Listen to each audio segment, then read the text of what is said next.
So they slid this altar out of the way, and under the altar was a trap door. And they opened up the trap door. Some of the people who went into the galleries or went into the labyrinth down into the tunnel system beneath Cusco died. They died. They never came back out. Others reemerged, but they had lost their minds. They went mad in the tunnels. The tunnels are protected or cursed to keep people out. And that if you go down into them, you're going to die or you're going to go crazy.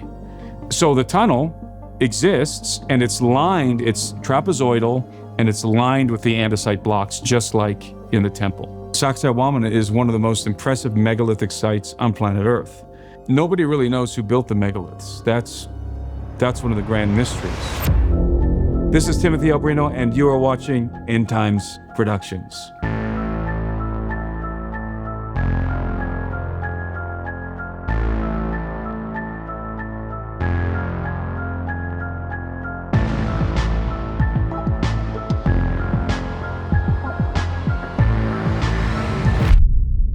In Cusco, there's a legend of a vast underground network of tunnels. These tunnels are rumored not only to run under Cusco, but under the Andes in general, for hundreds and perhaps even thousands of miles. This is known as the Chinkana. And Chinkana is a Quechua word that means the place where one gets lost.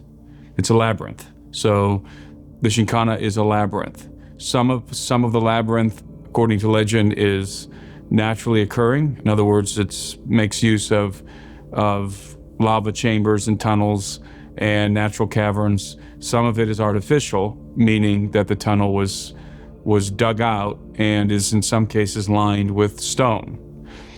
There's a particular corridor of the Chinkana that is 100% artificial. It runs from beneath the Coricancha to the galleries beneath the megalithic complex of Sacsayhuaman. This corridor is known as the Chinkana Grande, and it's a legend. If you ask archaeologists, well, if you would have asked archaeologists in the past, does the Chinkana Grande exist? They'd say, no, it's a legend, it's just a myth. And the reason why they say it's a legend, and the Chinkana in general, this underground network of tunnels. Now, they'll acknowledge that there are some tunnels under Cusco.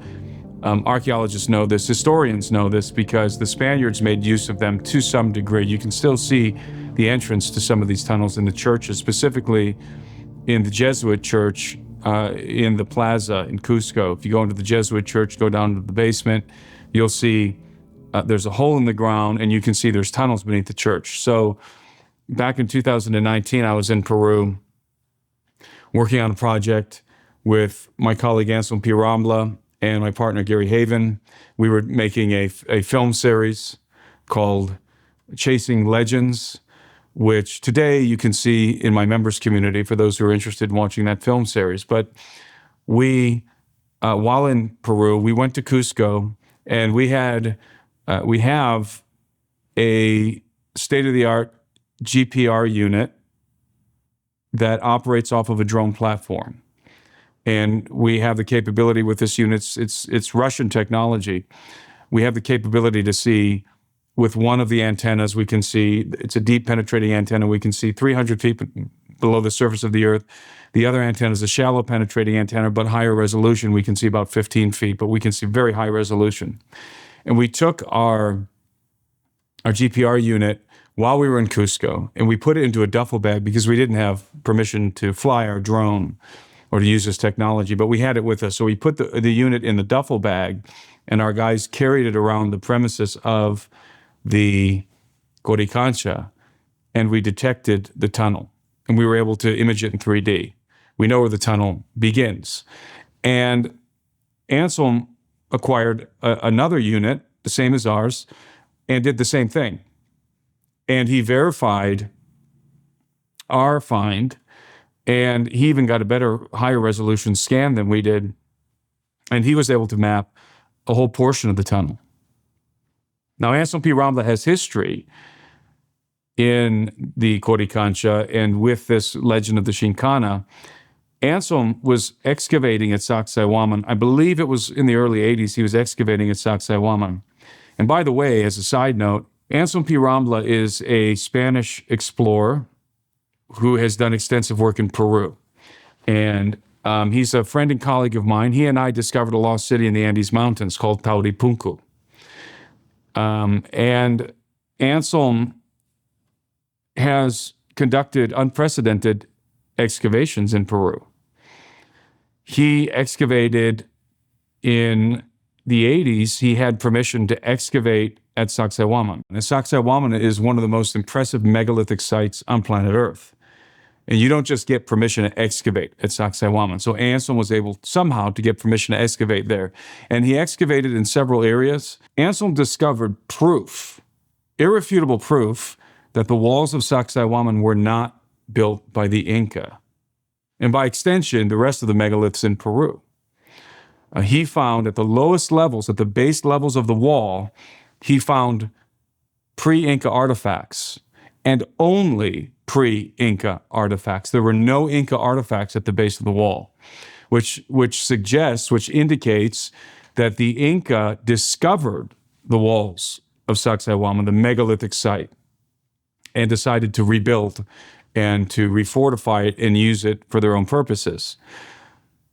But Anselm, while he was excavating, and this was years ago, he had his excavations going at Sacsayhuaman. He heard of the legend of the Chinkana, and he decided to go investigate. So here he's over at Sacsayhuaman with his team excavating, and he hears about the Chinkana and diverts himself and a couple of his team members to go over and investigate at the Coricancha. Well, the Coricancha is today occupied by the Dominican Order of the Catholic Church. They built a cathedral and a convent over the ruins of the Coricancha, of the Inca temple. And it is called the Convent and Cathedral of Santo Domingo, Saint Dominic. It's the Dominican Order. And they were seated, the Coricancha, a long time ago after the conquest, sometime in the 1500s. So the Dominican Order has occupied this site for many, many years, hundreds of years. And Anselm went to the convent, to the cathedral, and decided that he would see if he could inquire about the Chinkana, this legendary tunnel, to see if it was real. So he asked the prior if the rumors were true, if the legends were true, if in fact beneath the Coricancha and beneath the church, beneath the cathedral, which is built on top of the Coricancha today, if in fact there is an artificial tunnel, if in fact the Chinkana exists, is it real? And to his utter surprise, the prior said to him, "Yes, the legend is real. Would you like to see the tunnel?" And Anselm was flabbergasted by this proposition. And of course, he accepted. And so the prior took Anselm and a couple of his guys into the cathedral, into the main sanctuary in the cathedral. And he had them help him move an altar out of the way. So they slid this altar out of the way, and under the altar was a trap door. And they opened up the trap door, and it led down into a crypt beneath the church. So they descended into the crypt, and they're standing there in the crypt, and they have their flashlights. As they're standing in the crypt, they notice that there is a wall that's out of place. It doesn't look like the rest of the walls of the crypt. It's made of red bricks, and it's covering something up, and it's not entirely complete. There's like a gap. And Anselm asked the prior, who's down in the crypt with them, "What's this? Where does this go?" And the prior said, "That is the entrance to the Chinkana." And so Anselm walked over to it. He took his flashlight. He had a very high-powered flashlight. And he pointed his flashlight into the tunnel. So this brick wall was blocking off a tunnel, but there was some gaps in the bricks, and pointing his flashlight in the tunnel. And he could see, first of all, that the tunnel went on for a very long way. His flashlight, the light didn't get to the end. And he noticed that the tunnel was lined with the same andesite blocks as the temples in the Coricancha above. and it was shaped like the trapezoidal doorways as in the Coricancha above. Remember, they're basically in the lower levels, the bowels of the Coricancha at this point, and in the crypt of the cathedral that was built on top of it. And in the Coricancha, the doorways to the temples are these large trapezoidal doors. And the stonework, by the way, the masonry of the Coricancha is exquisite. It's beautiful. It's andesite, and it's done in the Cyclopean style. There's no mortar that's holding those walls together. And there are some interlocking parts, so it's incorporating the interlocking megalithic style, although the blocks in the Coricancha are not large. They're regular sized blocks, but it's absolutely exquisite stonemasonry. So the tunnel exists, and it's trapezoidal, and it's lined with the andesite blocks, just like in the temple. And it runs for 1 mile. And you have to understand that from the Coricancha to the megalithic complex of Sacsayhuaman, there's an elevation gain of like 1,000 feet or something. But the tunnel isn't going up, the tunnel is going straight. So the further you go, the deeper the tunnel is. So this is the point where the tunnel is most accessible, where it's closest to the surface, where it originates. The further you follow it, the deeper you are under the mountain. And so Anselm, as he's looking at this tunnel with his flashlight, he gets very excited. And he tells the prior, "This is great. I've got a team excavating at Sacsayhuaman right now. We have all the tools and equipment at Sacsayhuaman. We can bring the team and the equipment here. We can take this brick wall down and go into the Chinkana and investigate and explore it." And the priest, Anselm told me that the priest in this moment, his countenance completely changed. He was very accommodating in the beginning, but suddenly, on a dime, he became extremely hostile. And he began to shout at Anselm, and he said, "No, absolutely not. No way. I should not have shown this to you. I made a mistake. I should not have shown this to you." And then he said, "Get out. Get out of here. You're not going to come back. I made a mistake. Get out of here." And he threw Anselm and his guys out of the church. He turned on a dime. And Anselm realized it later, talking to a later prior, years later, that the priors were keeping the secret of the Chinkana. It was handed down from prior to prior. And the prior is the head priest at the convent, at the cathedral. He's the guy in charge, right? And this secret of the Chinkana was passed down through the centuries, from prior to prior. The regular priests really didn't know about it. They knew about the legend, but only the priors knew about the Chinkana. So he realized this priest, this prior, that he had made a mistake. He wasn't supposed to reveal this. For whatever reason, he did. Anselm believes that it was destiny, and that it wasn't time yet to go into the Chinkana, but that time would come. Okay, well, so Anselm, obviously, he's seen the Chinkana, and he realizes that if he can get down into the Chinkana, it would be one of the greatest archaeological discoveries in centuries, not just in Peru, anywhere.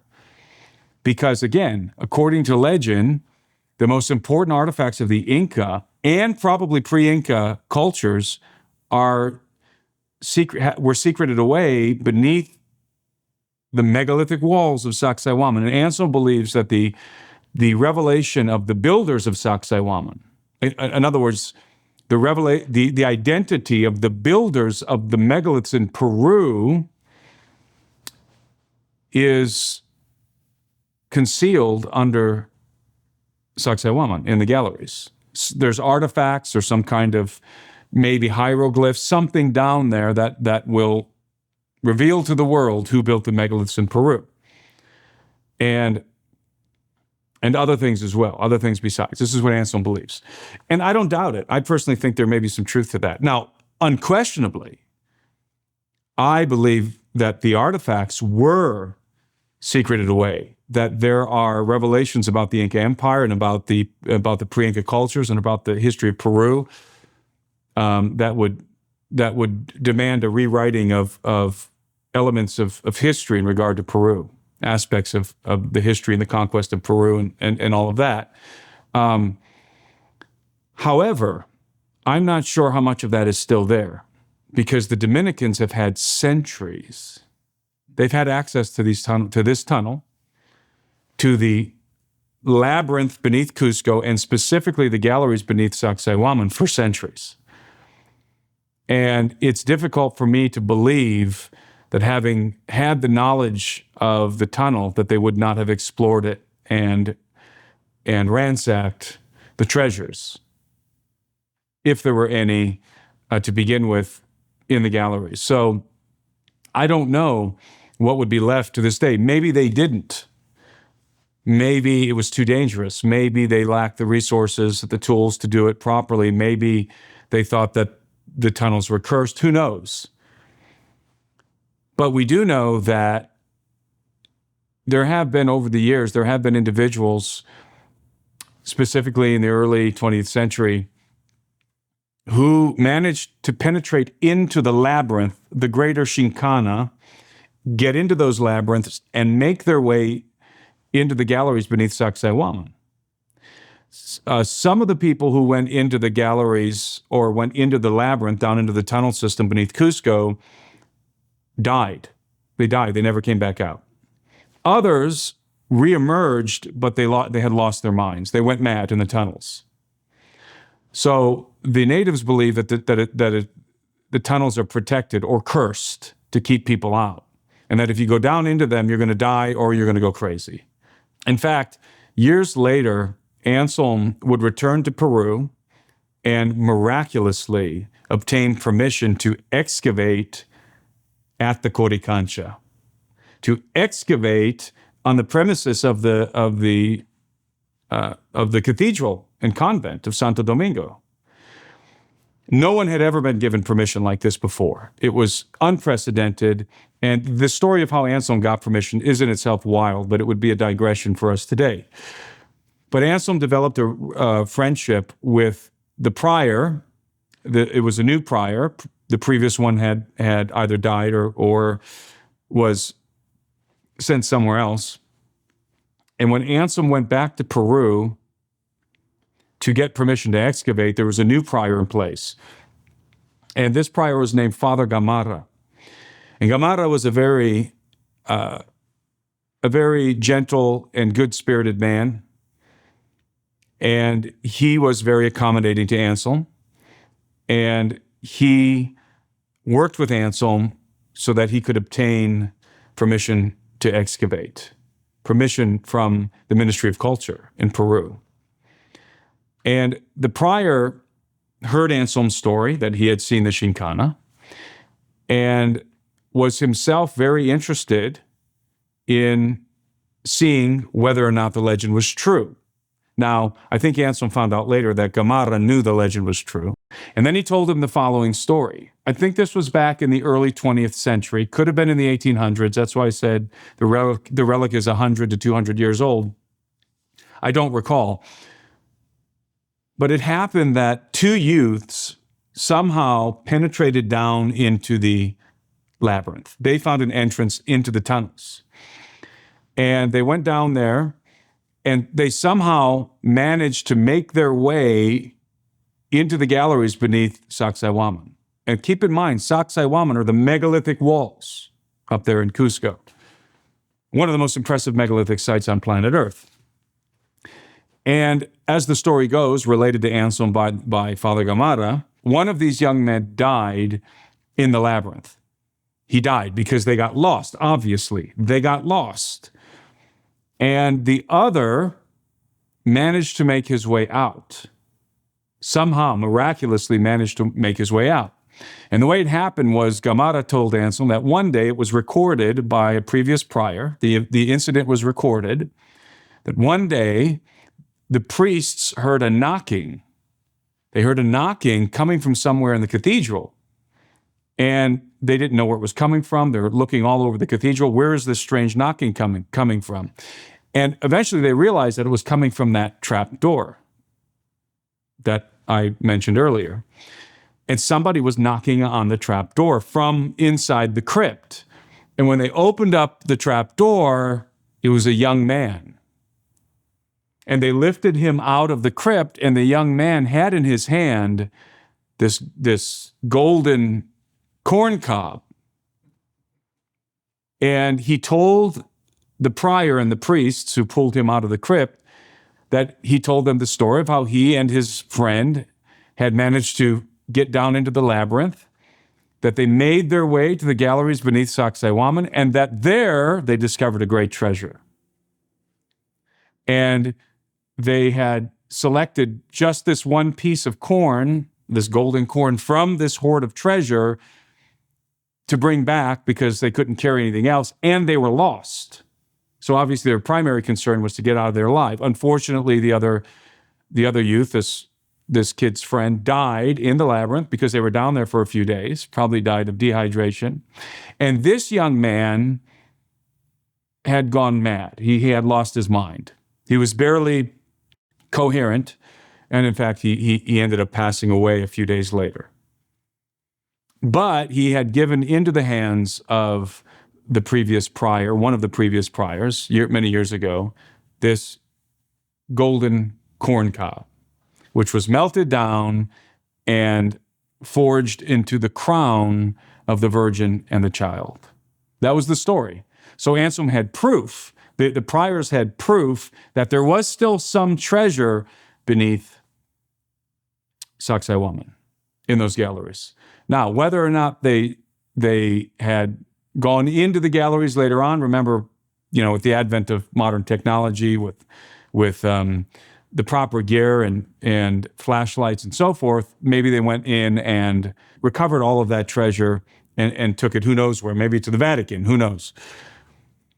But there is a possibility that it's still there. And it's not just gold and silver, it's knowledge. That's what you have to understand. There's knowledge in the galleries beneath Sacsayhuaman. Anselm believes that once the Chinkana is penetrated, that once specifically he is able to get into those tunnels, then the secrets of the Andes are going to be revealed. What he calls, actually singular, the secret of the Andes is going to be revealed. And so it's much more than just treasure, it's knowledge. And part of the secret of the Andes is the identity of the megalith builders, because they weren't the Inca.